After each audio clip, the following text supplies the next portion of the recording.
before we actually have Nyssa. I know, I Googled it and I got a photo. I hope you don't mind. I liked this photo.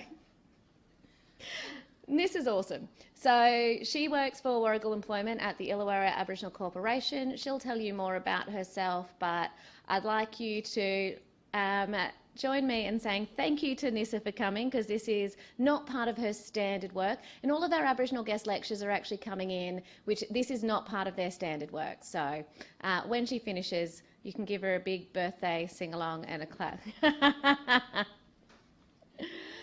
So let me pull up Nyssa's slides. Look at that, almost right on 9. From the beginning. I'm going to hand over and I'll make your mic. Do you have any videos, Nyssa? No. Okay, I'll mute that one. Can you just test the mic, make sure it's... Yeah, it's on. Hello everyone. Is that on? Yeah. Okay. Oh, thank you, Summer. Hi everybody. My name is Nyssa Murray. Someone introduced me saying that I work with the Illawarra Aboriginal Corporation. I am a Dunghutti woman. However, I was born and raised here in the Dharawal Nation. I went to university here. I did a Bachelor of Commerce, majored in Human Resource Management and Business Information Systems. Went away for a few years and recently came back to the university last year and enrolled into a PhD. My PhD work is about, it's on Aboriginal employment, so it's about improving cultural diversity in corporate Australia. So it looks at how can organisations help play a role in changing people's perceptions around Aboriginal people. Someone touched on it before with your reflections that, Aboriginal people struggle, so it's not just all Aboriginal people. And that's what I do at Warrigal Employment. So we work with the Aboriginal community. I cover from probably Helensburgh. We try not to help place people into opportunities in Sydney because we just can't support them afterwards, but if they're willing to move, we do. So from Helensburgh all the way down to Bateman's Bay and all the way out west to the Wombeyan Caves. So we've got quite a large region. And I'll talk a little bit more about my team and their area that they cover. So first I'd like to acknowledge country. I'd like to acknowledge that I am of country. As I said, I'm a Dunghutti woman, so I'm from the mid-north coast. I would like to pay my respects to elders, both past and present, because without my elders, I wouldn't be standing here today giving a guest lecture. So I'm very honoured. So today, this is just what I'm going to run through. So I'll talk about why we have Aboriginal employment programs in place. And it's good that Summer actually touched on some of the statistics. So I won't talk too much on statistics. I work locally, so a lot of my stories that I will pass on to you are local stories and some of the barriers that exist. And then you can probably match why we have these barriers and you can see why the statistics are so low. I'll also give an overview of our programs and services. So at Warrigal Employment, we don't just do employment, we also do safety and wellbeing as well. So there's a lot of social and economic and cultural barriers that we need to break down before we can even look at employment. And then I'll talk about some of our success. First I'll talk about some of the barriers and how we've overcome them, and then some of our success stories that we've got. So why? So there's multiple reasons why, but one of the main reasons I think that has a real impact on Aboriginal employment is past government policies. So I don't know if you've gone into past government policies before in this subject, so I'll just give you an overview. So you had the Australian Federation in 1901. That was a constitution that excluded Aboriginal people, basically from being citizens, living in their own natural habitat. And under that constitution, it actually gave power to the state to actually control Aboriginal people. So the government appointed their first protector of Aborigines in 1881, and then came the Protection Act. So the government didn't, Aboriginal people are human, which everyone in this room knows these days. But from the past, what's happened is that there's systems that have been set up, and those systems, kind of create a method or a way of doing things, and they get passed down. So this is what we're breaking.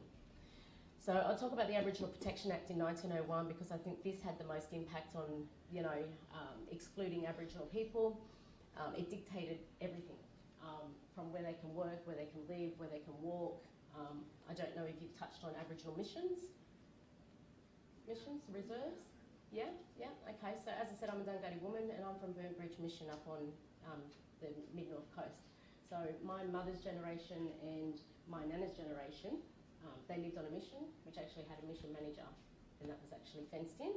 If anyone wanted to leave that mission, they had to get permission to leave to go into town.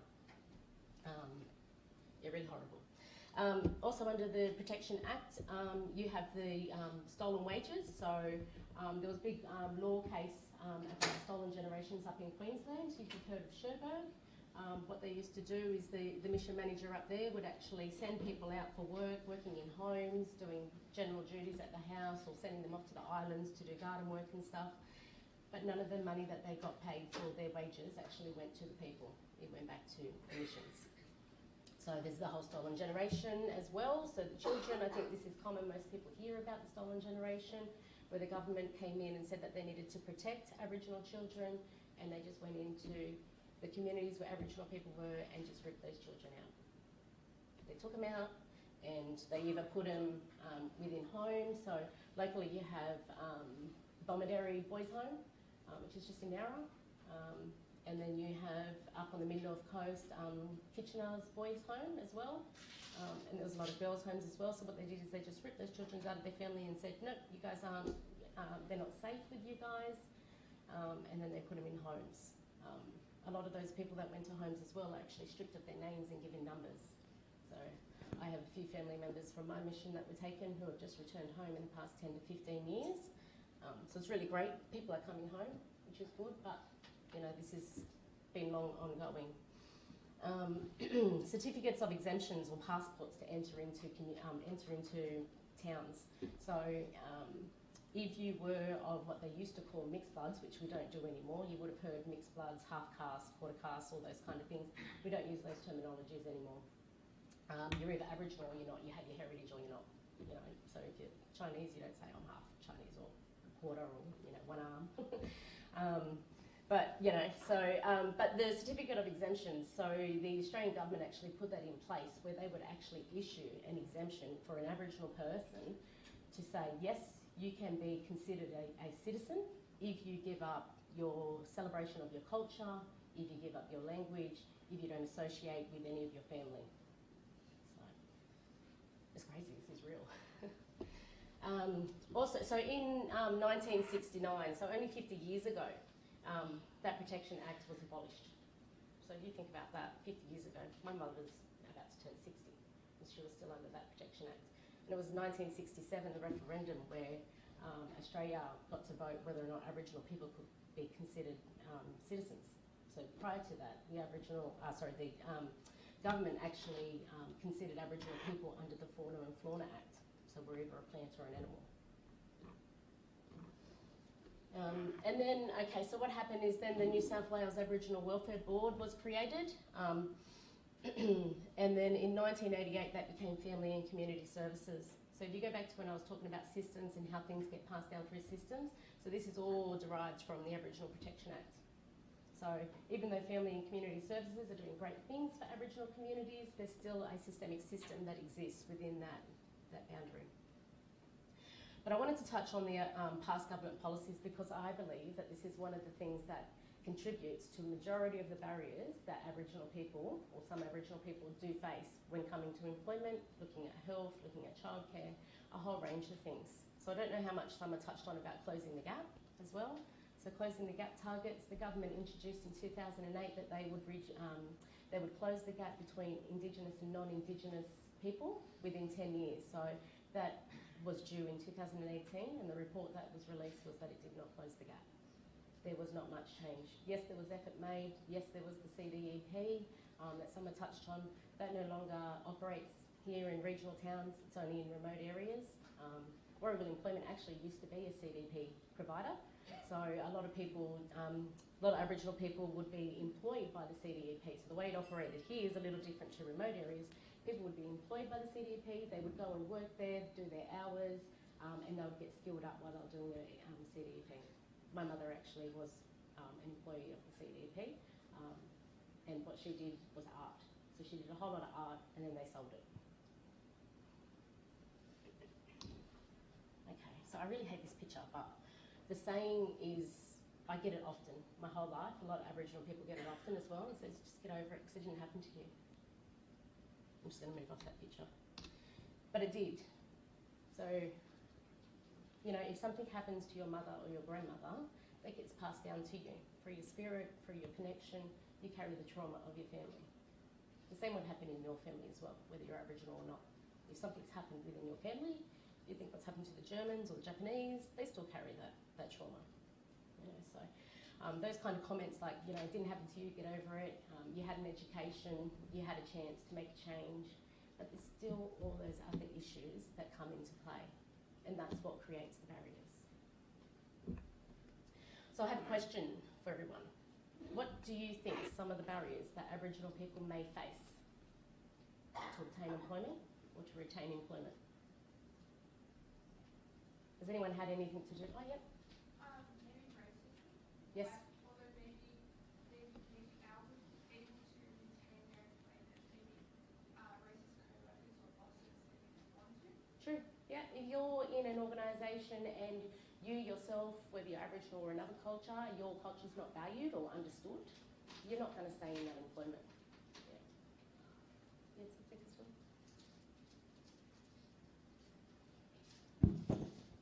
Sorry.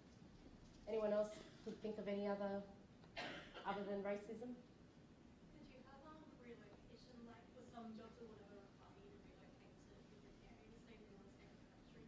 You might be a bit hesitant to accept those jobs.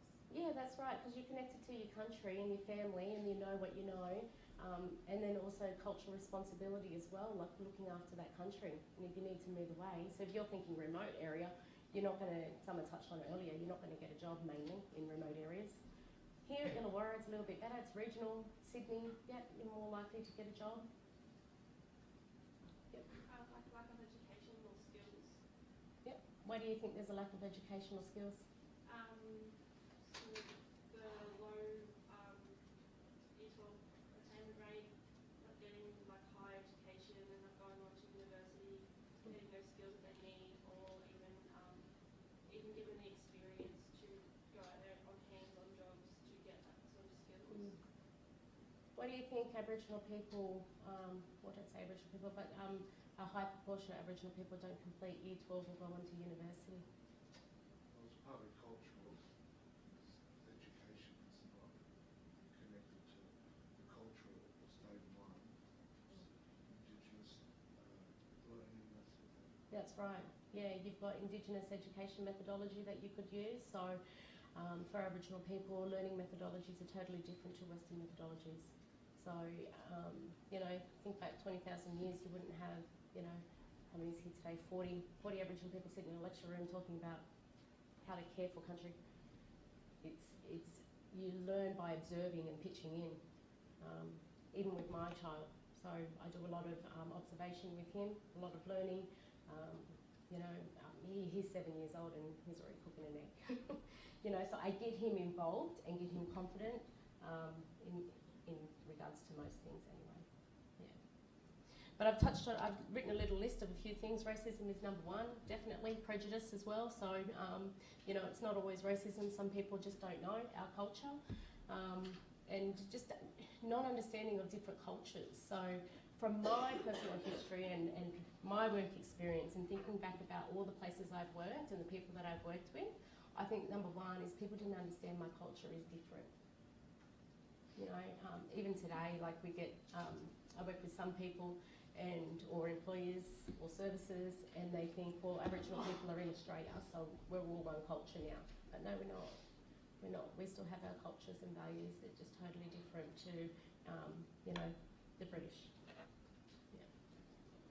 Cultural responsibility. So this is a huge one. So if you think, I've got certain cultural responsibilities that I have back to my community back up in Kempsey, but I also have cultural responsibilities to the Aboriginal community here. An example of cultural responsibility, I've got a few listed a little bit later, but for example, I'm going to touch on sorry business. Does everyone know about sorry business? Yeah. So if someone passes in our family, we call it sorry business. It's passing of the spirit before, during and after death. And during that time, there's responsibilities that we have within our communities, whether we're a young child or we're the elder in the group, we all have responsibilities that we have to adhere to. Yeah. And you know, other cultures as well would have their own responsibilities too. But what impacts is that I'll give the example, I've written it a bit later. So say if you work for Australia Post and you become a postie and you've got that job in the community that you live in, and you know you've got an auntie and uncle nearly on every single street, and your extended family and your kinship, and then you need to deliver the post, but you have a time limit to deliver that in the morning. But as you're going down the road to see your auntie, you have to stop. If we see our families, we have to stop and say hello. If we see someone, we have to engage. We can't just go, oh, not working, can't, move on. Although it does happen, but we still have cultural responsibilities. If we've got a strong family with strong values, we need to stop and talk to our families. So if you're that postie and then you can't get your job delivered on time, you're going to be at risk of losing your job. So there are certain jobs that we all need to think about, and if we talk, me and my team talk to our clients as well, like we've got to think of, is the job a right fit for your family as well, not just for you and for the organisation. Transportation, so that's a huge barrier for anyone in the Illawarra. Oh, thank you. Is that my coffee? Yes, I washed my lovely. cup out, which is colour. Thank you. So transportation, that's a huge barrier for anyone in the Illawarra anyway, especially down in Shoalhaven. That's even a bigger barrier. There's an Aboriginal community down there that if they needed to catch a bus into town weekly, it would cost them $75 for the week, and that bus would not get into town until after 9. So if you've got a job in construction, there's just no way, because construction starts at 7 o'clock. So again, the barrier is in place that people that come from that community can't work in construction. You know, if there's other jobs that require them to start at 8:30 in an office, there's a barrier for that as well. So there's a high, compared to the Illawarra, the Shoalhaven has a higher unemployment rate of Aboriginal people than the Illawarra. So Illawarra has a little bit more better transport, but again, not so great. And also it brings me to my next line here for economic and including financial barriers, which also can impede on why there's a transportation barrier as well. So we've got young Aboriginal people, we mentioned before, not at school. So we have some that aren't at school. We've got some that are not on government Centrelink. And I tell you now, there's a whole lot of Aboriginal people that are our clients that do not even engage in the government. I have no idea how they live. They live with their families. They're supported by their families. But they have no income. They're trying to get a job. Can't get transportation. Can't get their qualifications. Can't even get their not passport, but birth certificate. That costs $75. There's a financial barrier in place. Other financial barriers in place, so if you don't have any income coming in, you're not on Centrelink support, maybe your family, you've got maybe one person in the family supporting maybe 10 people, so I know my mother, she supports up at Bird Bridge Mission where I'm from. Every Sunday she does the cooking for the mission. She will cook up for about 100 people, and she's on the dole. I have no idea how she makes it, but she makes up these amazing, curries, or just her money can go a long way. So, they work out how to do it. But other financial barriers, so if you don't have any income, you don't have mobile credit, to call around for jobs. You don't have the internet at home to apply for jobs. You don't have, if you do have a car, you might not have petrol. I'll give an example. When I was young, I got a job in Sydney and I was working for LG Electronics. And I was travelling from all the way down here. I had a car, got a job, worked for a few days, had some money in the bank, but I didn't get paid for another fortnight. I didn't go back to work. And that's shame. That's on my next list.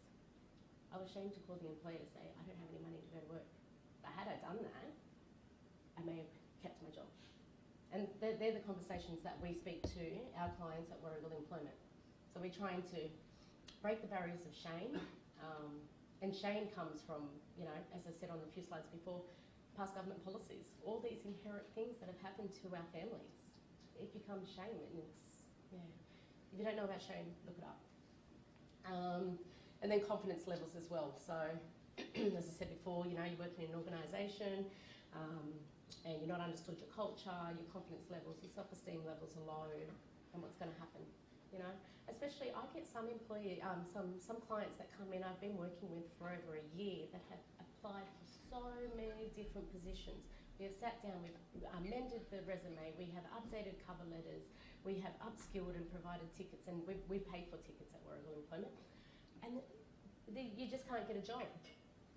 And after you apply for so many jobs, and me and the whole team are there saying, no, keep going, keep going, keep going, but you just get disheartened. And then what happens? Your confidence is down, your motivation level's down, and you just think, well, why should I? Why could I? Or how can I? I've tried. You know, especially after 1 year. I get that happening after 2 months sometimes with our clients. And so we're not just employment advisors, we're also counsellors. Communication and trust, so that's a big one, a barrier. Not so much beforehand, like I think our communication and trust that we have with our clients is really good. So we partner with a lot of job network agencies, or they're called job active providers now, with the new government. So you've got your transition to work as well, your disability employment providers. I partner with all of those support services. So for all those Aboriginal clients that we've got that are on Centrelink or are on a benefit, we're partnering with their support service to help them place them into employment. So we've got good communication with them, we've got good trust. But what I hear back from our job network partners is that they go, oh, we've got, you know, so-and-so, they're Aboriginal, they're working for our thing, but they won't tell us what's wrong. Yet they'll walk in my office and just go, bleh, and just tell me everything. And all of a sudden, we are not just employment advisors, we're counsellors. So actually this week I've just had most of my team go through an accidental counsellor course. So I upskill my own team as well. I think every black woman needs to do that. I know. So yeah, we've got the accidental counsellor, trauma, mentoring, yeah, it goes on and on. So I need to support my team so they can be healthy and fit to support Aboriginal clients. Long recruitment periods. Oh God, most of you may even know about this. If you apply for a job at the government, you can be waiting up to 6 to 9 months. And a lot of our clients that we're working with at the moment, they just need to make money right now. Sorry, long recruitment periods? Long recruitment period. So if you apply for a job, say, you know, you go to I work for New South Wales and all the government jobs are listed. Right. Yeah, you apply for a job, you can wait up to 6 to 9 months before you even can get a start. Really? Yeah. It is. Government does nothing fast. Yeah. There's a lot of meetings that they have to have, recruitment, I don't know. I can go through that many resumes in a day and do pre-screening in 1 day for an employer. So Warrigal Employment, we do a lot of pre-screening for our employers. We work with some employers like Lusco. I just placed someone at New South Wales Police as an admin. I don't know, I work with heaps of clients. I've got a retail course coming up as well with a lot of retailers on board. But then, yeah, disengagement, that's a barrier. So once they're down, it's so hard for us to pep them back up and say, no, let's keep going, let's keep going. Yes, they're forced by government, by their job network agency. They're also forced into jobs that they don't want to do, so retention's not there. You know, I get some job network providers that I advertise for a retail position and they send someone that's just completed a Cert 2 in construction. It's just wasting my time. It's wasting everyone's time. This person doesn't want to do that. They want to do construction, they've just got skilled in it. But for them, they need to get their outcomes for their government. But for us, we want to make sure that we place Aboriginal people in the right jobs and that they have a healthy, happy future. And there's many more barriers that go on. Here's some examples. So I wanted to touch on the cultural responsibility because I think this is a huge, huge barrier, second to racism. So the one at the top straight post, I just gave that example. You know, if you're working in your community and you've got deadlines or you've got something that you've got to do, we have a cultural responsibility to our family that we have to stop and talk. You know, sometimes it can be a little quick. Oh, hey, aunt, sorry, I've got to get going, but how are you? How's the family? Just quickly, and that yarn could turn into 5 to 10 minutes. I'm sorry, that's me. Is that you? I did. It's going. Who the hell is that? I'm sorry, I did hit silent on the way in. I'll just turn that off. Yeah, so cultural responsibility. Let's hit that off. Oh, here's another one. So looking after siblings. This is a sad one, actually. We get this often.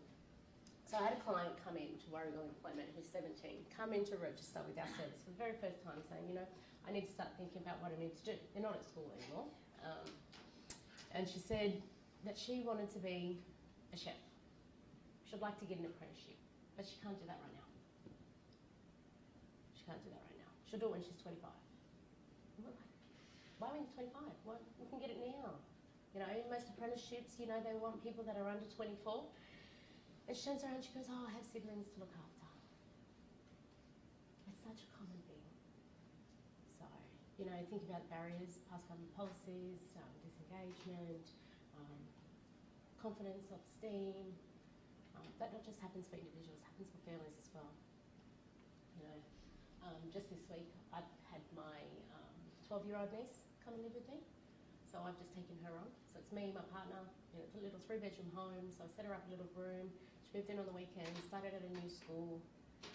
She's going really well. But the reason she moved was, so where she was from, she's only 12.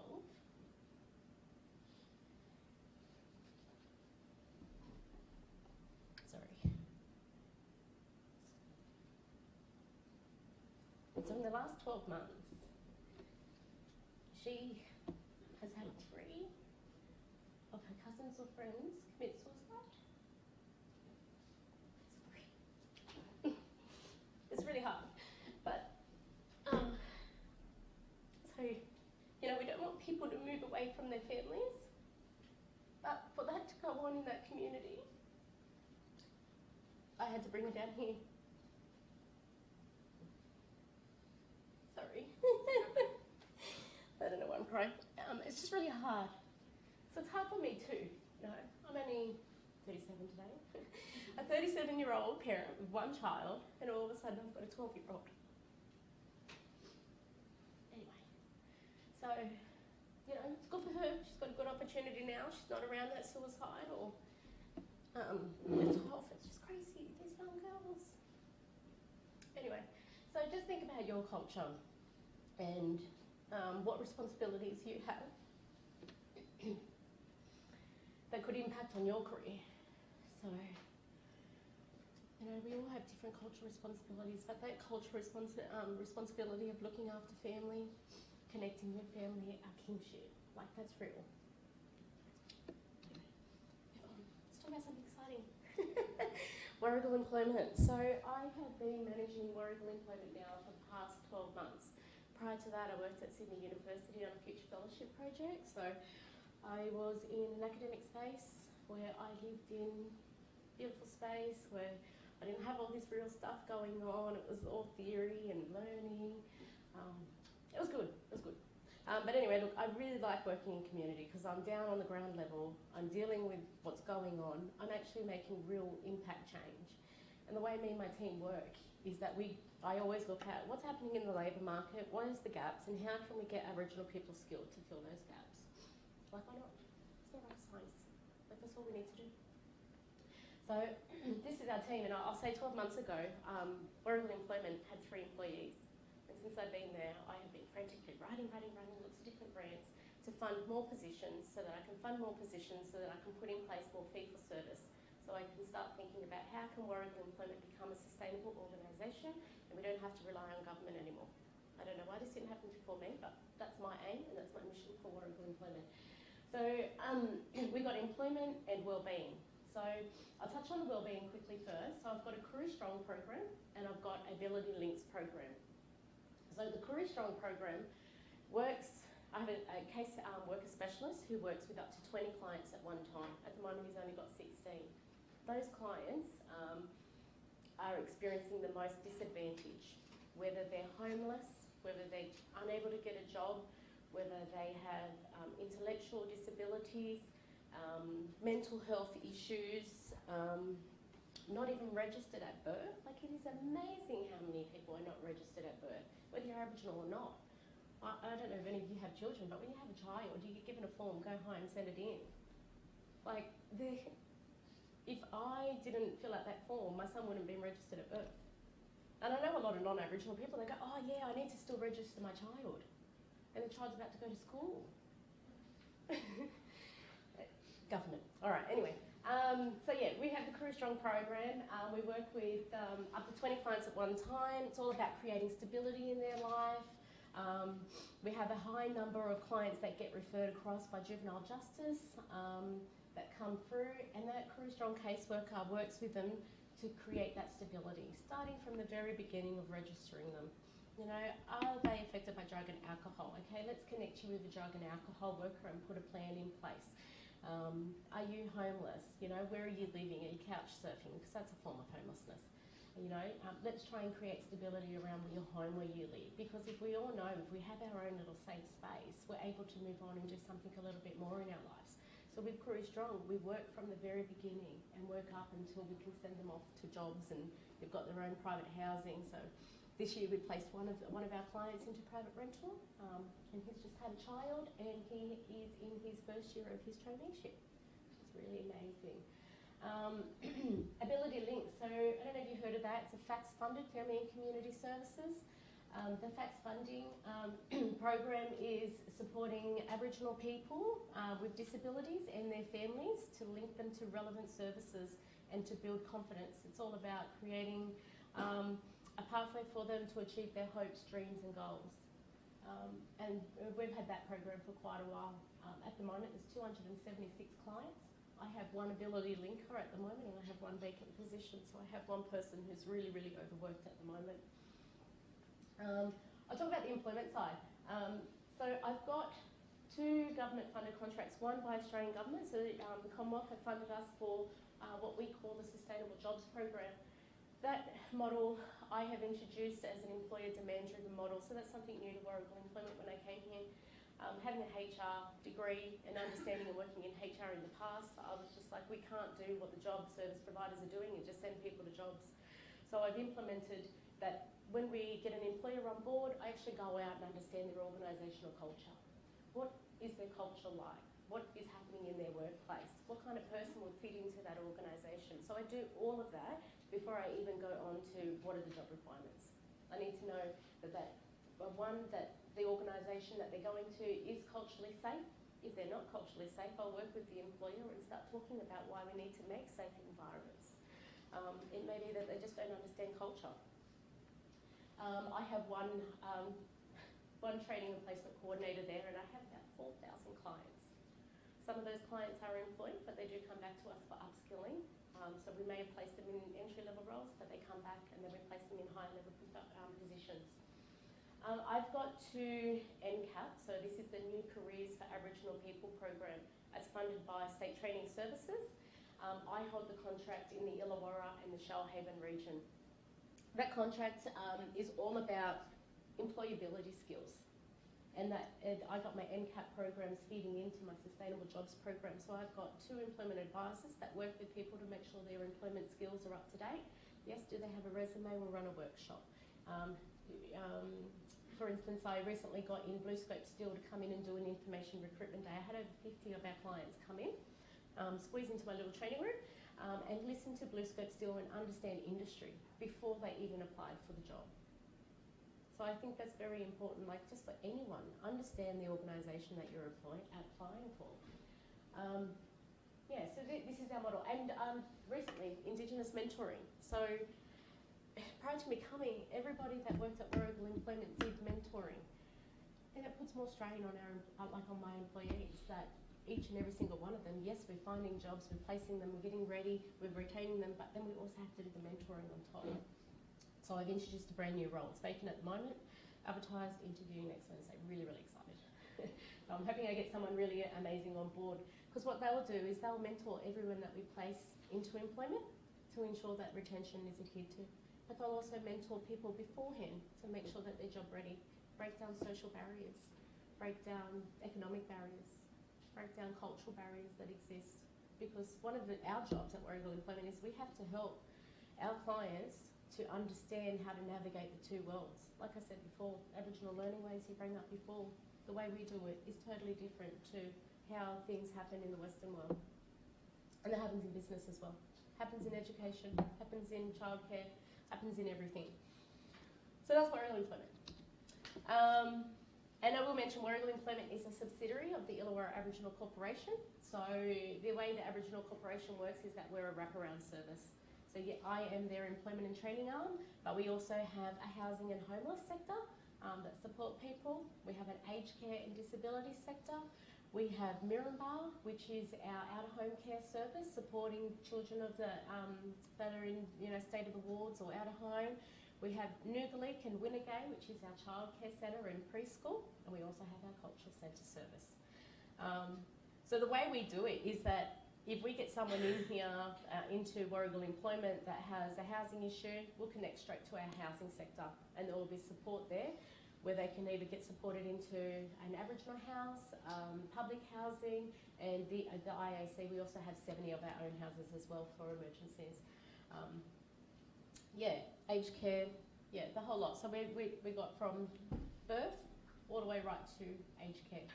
So the way that the Aboriginal Corporation has been established since the 1980s and been working so well that I'm just really happy that I'm working there. Okay, so what are the employment? So as I said, I work to meet the cultural and the job requirements for an employer.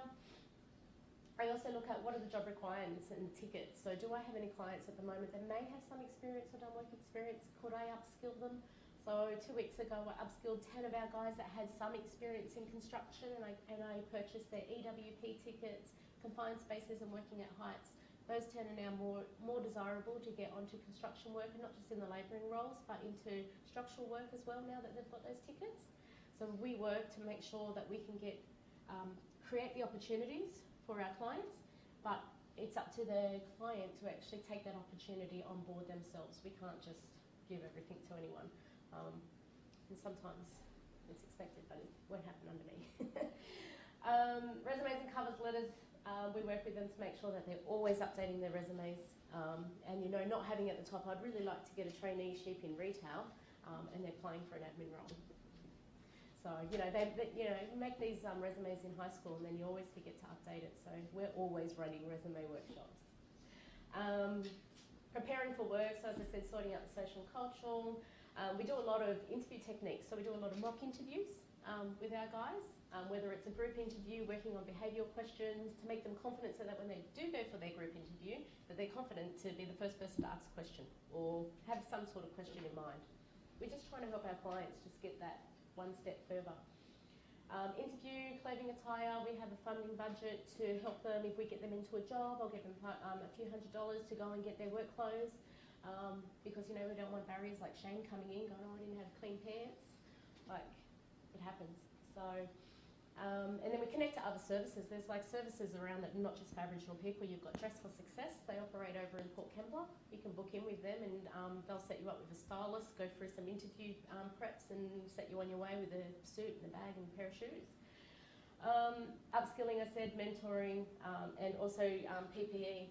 I think I've got a picture later. I just started a pipe laying course out on... pipe laying course out on Port and Hogan's Albion Park bypass. So I'm working with one of their subcontractors that have given me 8 positions. So what I've done is, as I said, my employer demand-driven model, I've gone to them saying, what do you actually really need from someone? Instead of just giving them an apprenticeship, how can I upskill and maybe get a few guys into this niche market? Because pipe laying, there's not many skilled pipe layers in the Illawarra. No? Didn't even know it was a job. Yeah, it's a job. So I've gone to them saying, what could it do? And then I've partnered with an RTO because I'm not an RTO yet. So I partnered with them to come and do a few courses. They go on site, they work 2 days a week, and they do 3 days in classroom over 4 weeks. And then there'll be eight of those 15 will actually get employed. With the others, I've already set up a labour hire company to take them on, which is good. So this is my service delivery. This is just a quick little map that I put in place. This is how I work. So you've got the green in the middle there, you've got Warragul Employment, and then we do education training, employment workshops, mentoring, recruitment drives, and our support, whether it's cultural, post-placement support. The light blue is what's actually impacting on our clients securing employment. You've got barriers and challenges, low job opportunities that are coming through, although you do see a lot more now in the Illawarra where people are identifying jobs. So you've got identified jobs and you've got targeted jobs. They're two different things. One is identified where you actually have to get an exemption from the Anti-Discrimination Act, and one is targeted where it will just say down the bottom, Aboriginal people are encouraged to apply for a job. So there's two different things. Do you want to explain why they might do that? Why they might have identified and why they might have targeted? Oh, so hard to get identified. You have to actually fill out a whole form for the Anti-Discrimination Act and go through why you want this job to be identified. And it's not just as easy as I think I need Aboriginal people to be employed. It's like you need to declare why that particular role needs to have an Aboriginal person. why your organisation needs to focus on Aboriginal employment. You also need to, and another thing is once you identify a role, it's very, very hard to reverse it. So it will always remain an identified role, and that just freaks the hell out of employers. Oh. So they do targeted roles. It's a lot easier. They just say Aboriginal people are encouraged to apply. And then when their recruitment comes in, they'll identify who is Aboriginal and who is not. Most people don't write on their resumes, so that's why they come to us. And then we send over the resumes for them. So I always keep an eye on the labour market trends. So at the moment I've identified that there are not a lot of Aboriginal people that have training and assessment qualification. Yes, very... Training and assessment. So they're TAE, so to do like... Be a TAFE or a vet. Yeah, yeah. So at the moment I've got a ranger program that's going on out at Calderwood Valley for land lease. It's the redevelopment out the back of Albion Park. We've got a Caring for Country project, so I've got 9 Aboriginal rangers that work on restoring the Macquarie Rivulet back to its natural habitat, so doing a lot of native plants. I did have an RTO that was doing it for us. It was a non-Aboriginal person but very highly qualified horticulturalist, but there was a breakdown in our area with the RTO and cultural understanding, so I had to look for another trainer very, very quickly. Went straight to TAFE. Nope, we don't have one. We don't offer that course. I went to a few other RTOs. Oh, no, don't have one. So my next mission at the moment is to run a course where I can train at least 16 Aboriginal people in their TAE. But I just can't train anyone. They need to have qualifications under their belt. So to train someone or to be a teacher in the vet system, you actually have to have that lower level education. So essentially you can't have a TAE, you can't teach anything you don't have a qual in.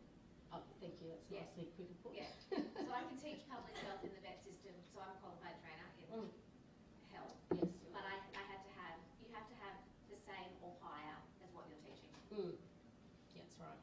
That's right. Yeah, so we work with a lot of regional, local employers in the area. I get calls. Some days I can get like 5 traineeship calls in one day from 5 different employers saying, who have you got? Can you send me resumes? So it's really good. Warragul Employment has a good reputation. They've been there since the 1980s. I've just come in with a different model, but it's going really well. So past 12 months we've placed 186 people in employment and training, which is pretty good. Oh, here's our rangers. So we had our launch day probably towards the end of last year. So that's one of our success stories. So with the employee demand-driven model, we've said, okay, what's the requirements for the jobs? What training do they need? We've got a mentor in place to help these guys, like to, navigating the 2 worlds, understanding how to navigate between cultural responsibilities, making sure you're there on time. Do you got transport to work? Don't worry about shame, like just come and tell us. So it's been very successful. So we've, what we did is all the rangers went through a Certificate 2 in Conservation Land Management, and now they're going through a Certificate 3 in Indigenous Land Management. And at the same time, we're upskilling this whole team to have chainsawing tickets, chemical clearance, and their first aid and CPR. And who knows where it's going to be next year. So the work that they've got restoring the Macquarie Rivulet back to its natural habitat will go for 15 years. A really, really good opportunity. So I always try and see what developments are happening around town and how can I help in any way. A few more success stories. So we've placed someone in the Navy. He's probably been there for about 8 months now. That's going really well. So this is just some of our pictures of some of our clients. I had a lot more, but didn't want to put too many on. The guys in the middle, that's our pipeline course that kicked off last week. We've placed one person down the bottom here. Here's Helen and me. We've placed this young fella into a graduate role. So we also sit at the University of Wollongong 1 day a week, working with the Aboriginal students and doing career planning for them, helping them understand that you need to get employability skills. And I'll tell that to anyone. You need to get employability skills while you're studying your degrees. There's no point having a degree and coming out at the end and not having anything to back it, because when you go into recruitment with other people, if the next person next to you has done 2 years work experience or volunteer work in that industry, they're most likely to be employed. We've got Annie Leslie here in the pink shirt. So Annie Leslie, we recently did a Certificate 3 in Business Admin out at the land. That's Warragul Employment. So in our training facility, we had an RTO come out and deliver that course. We had 15 go through, 11 have been employed so far. So we make sure that we're career planning with these guys while they're studying as well. Annie Leslie, so she hasn't worked for quite a while, so she's really over the moon. She's got this great big desk space and reception. She's really amazed. Placed another admin out at Fort and Hogan. Yeah, so we've had some really good success stories, but it hasn't been so easy. It's, you know, you see the stats that someone went through before, they are low, so, but I need to show some of the good stories that we do have. But it's not easy. It's not easy for them, and it's not easy for my team. So, you know, as I said, we're dealing with social and cultural, we're counsellors. It's very easy for us as employment advisors to burn out because we're just taking on their trauma as well. And then once we take on their trauma, that impacts on our families and our lives. So this is one of the advertisements that I do to go out to Aboriginal community. And we have an Aboriginal community, I call it the Grapevine, but it's just a mail distribution system that has about 3,000 people on it. And then we advertise this on our Facebook site. So I've got coming up in September, I've partnered with the Australian Retail Association. As I said, I always like to go big, developers or bodies or whatever. So they're coming in to do an information recruitment day with our clients, and we've invited our clients to come in and understand what the retail industry is about, so they can understand, is it really for me? Do I really want to apply? And what we'll do is we'll do a 4-week course in Certificate 2 in Retail Operations. It's only a part qual. And then they'll get 2 weeks practical work experience with hopefully the view that the employer will pick them up if they're good. So.